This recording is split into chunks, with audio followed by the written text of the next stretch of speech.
Now, so motivation establishes the framework within which goals are pursued and the goal itself, and then, roughly speaking, emotions, or at least many of the emotions, track progress towards goals. And so they kind of tell you whether you're on the right track or not.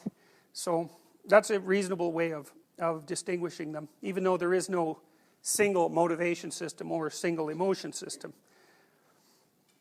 Here's some basic motivations. These are the sorts of things that Freud would have associated fundamentally with the id. So, and he thought of those as primordial, and that's exactly right, because pretty much all of these motivational systems we share, certainly with other people, also with other mammals, and then of course with animals that are farther down the evolutionary chain than mammals. So some of these systems are extraordinarily old. In fact, all of them are extraordinarily old. Hunger, consequence of food deprivation, obviously. Thirst, obviously, people are very dependent on water. Pain.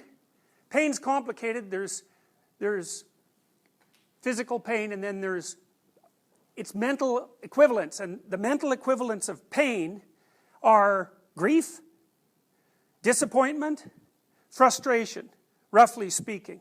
And so the way you can think about that is, you saw the picture of the nervous system that I showed you last time with the branches going up into the brain, obviously, but with all the branches, or the roots, say, going down into the body. So we discussed the central nervous system as a sort of all-encompassing system distributed throughout the body.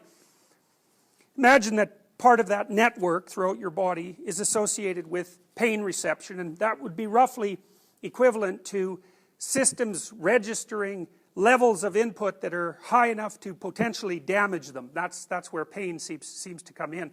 And that different pieces of that can be activated at different times. So if it's psychological pain, as I said, grief, frustration, disappointment seems to fall into that category. Loneliness is another one. Then maybe it's primarily the cortical circuitry for pain that's activated, and although people who are depressed, for example, or who are grieving, often have somatic pain as well. And depression really looks like it's a pain state. We know loneliness is because if you take like little chicks or little kittens and you make them lonesome and they'll cry, which is or peep if they're chicks, and you can stop them from doing that by using opiates. And it's not because it stops them from vocalizing, because that would be a possibility. You just get them so stoned on, morphine that they can't peep, and you think, well, they're not lonesome anymore.